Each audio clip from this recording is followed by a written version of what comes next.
Welcome to Charan fees selection. First time பார்க்குறீங்களா? மறக்காமல் subscribe பண்ணிக்கோங்க. பக்கத்தில் பெல் பட்டன் தட்டிக்கோங்க.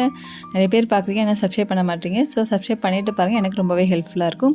என்னோடய வீடியோவில் மோஸ்ட்டாக வந்து எல்லாமே ஹெல்த்தி ரெசிபீஸ், நம்ம வீட்டில் உள்ள இன்க்ரீடியன்ஸ் வச்சு எப்படி மேக் பண்ணலாங்கிறது தான் நான் வீடியோவாக எல்லாமே அப்லோட் பண்ணியிருக்கேன். நிறைய வீடியோஸ் அப்லோட் பண்ணியிருக்கேன். எல்லாருக்கும் இது வரைக்கும் ஆதரவு தந்த எல்லாருக்குமே ரொம்பவே நன்றி. எல்லா சப்ஸ்கிரைபர்ஸ்க்கும். இன்னும் இது வரைக்கும் சப்ஸ்கிரைப் பண்ணாமல் பார்க்குறீங்கன்னா கண்டிப்பாக வந்து சப்ஸ்கிரைப் பண்ணிவிட்டு பாருங்கள். இப்போ வீடியோக்குள்ளார போகலாம். ஒரு ஹெல்த்தியான மக்ரோனி பாஸ்தா வந்து எப்படி நம்ம செய்யலான்னு தான் பார்க்க போகிறோம். அதுக்கு வந்து நான் மக்ரோனி எடுத்திருக்கேன். இது பாஸ்தாவும் சொல்லுவாங்க, மக்ரோனியும் சொல்லுவாங்க. ஸோ இதை நம்ம இந்த ஹெல்த்தியான முறையில் எப்படி செய்யலான்னு தான் பார்க்க போகிறோம். இப்போ வந்து அதுக்கு ஒரு பவுல், நல்லா பெரிய ஒரு பாத்திரத்தில் தண்ணி நல்லா கொதிக்க வச்சுக்கோங்க. கொதிக்க வச்சுட்டு அதில் ஒரு 2 ஸ்பூன் வந்து ஆயில், கொஞ்சோண்டு உப்பு. நம்ம நூடுல்ஸ் வேக வைக்கிறோம் பார்த்திங்களா, அதே மாதிரி சேம் மெத்தடில் நம்ம கொதிச்சதுக்கப்புறம் நம்ம மக்ரோனியும் போட்டு நல்லா வேக விடுங்க. நல்லா வெந்ததுக்கப்புறம் நம்ம கையில் எடுத்து பார்க்கணும். ரொம்ப வந்து குழஞ்சிட விடாதீங்க. குழஞ்சிருச்சுன்னா நம்மளுக்கு வந்து உதிரியாக கிடைக்காது, மாவு மாதிரி ஆயிரும். ஸோ கையில் இப்போ எடுத்து பார்க்குறப்ப உங்களுக்கு நல்லா அந்த நான் இப்போ அந்த ஸ்ப்ரிங் மாதிரி உள்ளதான், இதில் நிறையா ஷேப்ஸ் இருக்குது. நம்மளுக்கு எது வேணாலும் நம்ம யூஸ் பண்ணிக்கலாம். கையில் பார்த்திங்கன்னா லைட்டாக உடையுது பார்த்திங்களா. ஸோ இந்த ஸ்டேஜ்லேயே போதும். நம்ம அதை தண்ணியை ஃபுல்லாக வடிகட்டிட்டு திரும்பி நல்லா பச்சை தண்ணி எடுத்து நல்லா நிறையா ஊற்றுங்க. ஊற்றிட்டு நல்லா கரண்டி வச்சு கிண்டி விட்டுட்டு திரும்பி நீங்கள் வடிகட்டுறப்ப உங்களுக்கு வந்து நல்லா ஒட்டாமல் ஸ்டிக்கினஸ்ஸாக இல்லாமல் நல்லா தனியாக உதிரியாக கிடைக்கும் மக்ரோனி.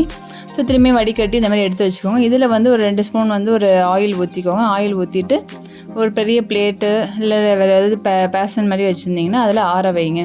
பாதியாக கொட்டி ஆற வைங்க. இல்லை அப்படியே வச்சுட்டோன்னா அப்படியே ஒரு மாதிரி எல்லாம் ஒட்டிக்கிட்டு இருக்கும்.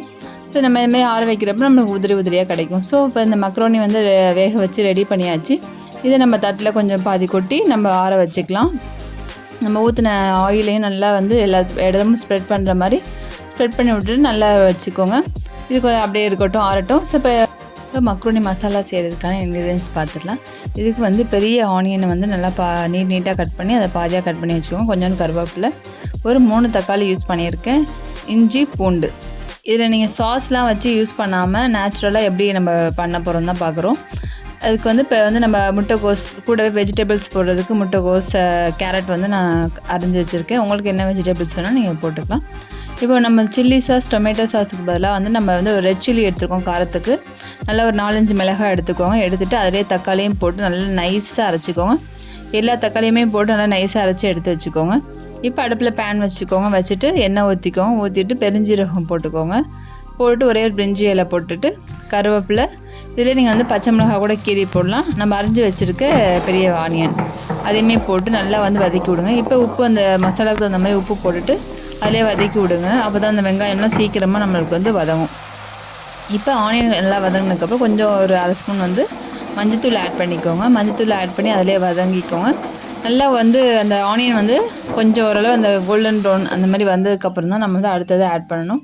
ஸோ இப்போ வந்து இஞ்சி பூண்டு பேஸ்ட், இஞ்சி பூண்டு நல்லா வந்து தனியாக அரைச்சி பேஸ்ட் மாதிரி வச்சுக்கோ. ஸோ அதை வந்து ஆட் பண்ணி அந்த இஞ்சி பூண்டு வாசம் போகிற அளவுக்கு நல்லா வதக்கிக்கணும். ஸோ அதுக்கப்புறம் தான் நம்ம அரைச்சி வச்சுருக்க எல்லாத்தையுமே நம்ம ஊற்றணும். இப்போ நம்ம இஞ்சி பூண்டு நல்லா ஓரளவு அந்த வாசம் போனதுக்கப்புறம் நம்ம எடுத்து வச்சுருக்க அந்த இதுலேயுமே காய்கறி இருக்குது பார்த்தீங்களா, அந்த காய்கறி எல்லாத்தையுமே வந்து அலசி அள்ளி வச்சுக்கோங்க. அள்ளி வச்சு நல்லா ஒரு 2 பெரட்டுங்க. அந்த முட்டைக்கோசு, கேரட்லாம் வந்து கொஞ்சம் சீக்கிரமாகவே வெந்துடும். ஸோ வந்து நம்ம வந்து ரொம்ப தண்ணி ஊற்றிலாம் வேக வைக்கணும்னு தேவையில்லை. நீங்கள் மக்ரோனி வந்து நூடுல்ஸ் இந்த மாதிரி மெத்தடில் வீட்டிலே இந்த மாதிரி சாஸ்லாம் ஊற்றாமல் இந்த மாதிரி மெத்தடில் செஞ்சு கொடுங்க. டேஸ்ட்டும் நல்லாவே இருக்கும். பசங்களுக்கு ஒரு ஹெல்த்தியான ஃபுட்டு கிடைச்ச மாதிரி இருக்கும். நம்ம வந்து இதில் காய்கறி ஆட் பண்ணியிருக்கோம், எந்த ஒரு சாஸுமே ஆட் பண்ணலை. ஸோ வந்து காய்கறி வந்து நல்லா ஒரு 2 நிமிஷம் நல்லா பெரட்டி விட்டு எடுத்துட்டிங்கன்னா அதுக்கப்புறம் நம்ம அரைச்சி வச்சுருக்க அந்த டொமேட்டோ சில்லி சாஸை ஊற்றிக்கோங்க. சாஸ் கிடையாதுங்க, அதாவது நம்ம வீட்டில் வந்து அரைச்ச அந்த இது மிக்ஸு. ஸோ வந்து அதை ஊற்றி நல்லா பெரட்டி விடுங்க. இதில் உங்களுக்கு காஷ்மீரி சில்லி வேணும்னா நீங்கள் போட்டுக்கலாம், நம்ம இஷ்டம் தான். பெப்பர் பவுடரும் ஆட் பண்ணிக்கலாம். பெப்பர் பவுடர் ஆக்சுவலாக வந்து நான் இதில் ஆட் பண்ணலை, ஆல்ரெடி நான் காரம் அதில் அதிகமாக போட்டுட்டேன். ஸோ வந்து பெப்பர் பவுடர் ஆட் பண்ணல. உங்களுக்கு வேணால் நீங்கள் பெப்பரும் இதில் ஆட் பண்ணிக்கலாம்.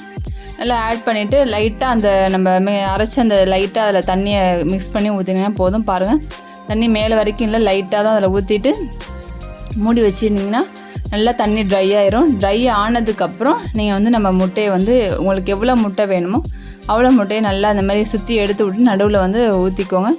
ஊற்றிட்டு நல்லா வந்து இந்த மாதிரி இது பண்ணி விடுங்க. அப்போ நல்லா வந்து அந்த முட்டை வந்து வெந்து எல்லா இதுலேயும் நல்லா வந்து ஒட்டுற மாதிரி நல்லா வந்துடும். ஸோ அந்த முட்டையை வந்து நல்லா வேகிற அளவுக்கு நல்லா அந்த மசாலாவோடு சேர்த்து நல்லா பிரட்டி எடுத்துக்கோங்க. நீங்கள் நம்ம வந்து இதை பிரேக்ஃபாஸ்ட்டாக செஞ்சுக்கலாம், இல்லை டின்னராக செய்யலாம், இல்லை ஸ்நாக்ஸாக கூட பசங்களுக்கு வந்து செஞ்சு கொடுக்கலாம் ஈவினிங். ஸோ டேஸ்ட் நல்லா அருமையாக இருக்கும். கண்டிப்பாக அந்த மெத்தடை ட்ரை பண்ணி பாருங்கள். ஆல்ரெடி என்னோடய சேனலில் veg noodles, egg noodles, chicken noodles எப்படி செய்கிறதுன்னு நான் அப்லோட் பண்ணியிருக்கேன். பர்மா டைப்பில் எப்படி நூடுல்ஸ் செய்கிறது, ஒரு டிஃப்ரெண்ட் டேஸ்ட்டில் எப்படி பண்ணுறதுலாம் எல்லாமே சொல்லி கொடுத்துருக்கேன். கண்டிப்பாக அதிலையும் போய் விசிட் பண்ணி பாருங்கள். இந்த இன்க்ரீடியன்ஸ் எல்லாமே வந்து எல்லா வீடியோலுமே வந்து டிஸ்கிரிப்ஷனில் கொடுத்துருக்கேன். கண்டிப்பாக செக் பண்ணி பார்த்துக்கோங்க. இப்போ வந்து நல்லா முட்டை வந்து அதோட மசாலாவோட நல்லா வந்து மிக்ஸ் ஆகிடுச்சு. நல்லா மிக்ஸ் ஆனதுக்கப்புறம் நம்ம வேக வச்சு அந்த மக்ரோனி அதில் ஆட் பண்ணிக்கோங்க. கொஞ்சம் கொஞ்சமாக ஆட் பண்ணிக்கோங்க. ஆட் பண்ணி நல்லா இந்த மாதிரி அகல்ல பாத்திரமாக இருந்தால் தான் நம்மளுக்கு வந்து கிண்டுறதுக்கு வந்து வசதியாக இருக்கும். இல்லைனா வந்து கிண்ட முடியாது, மசாலா எல்லாத்தோடய வந்து சேராது. ஸோ அடுப்பை வந்து சிம்மிலே வச்சுக்கோங்க, ஆஃப் பண்ணிடாதீங்க. நல்லா சிம்மிலே வச்சு நல்லா கிண்டி எடுத்திங்கன்னா ஒரு சூப்பரான மக்ரோனி ரெடி ஆயிடுச்சு. கண்டிப்பாக இந்த வெஜிடபிள் எக் மக்ரோனியை ட்ரை பண்ணி பாருங்கள். பார்த்துட்டு எப்படி இருக்குன்னு கமெண்ட் பண்ணுங்கள். மறக்காமல் சன் ஃபேஸ் விலாக சப்ஸ்கிரைப் பண்ணிக்கோங்க. பிடிச்சிருந்தால் லைக் பண்ணுங்கள், உங்கள் ஃப்ரெண்ட்ஸுக்கும் ஷேர் பண்ணுங்கள். தேங்க்யூ.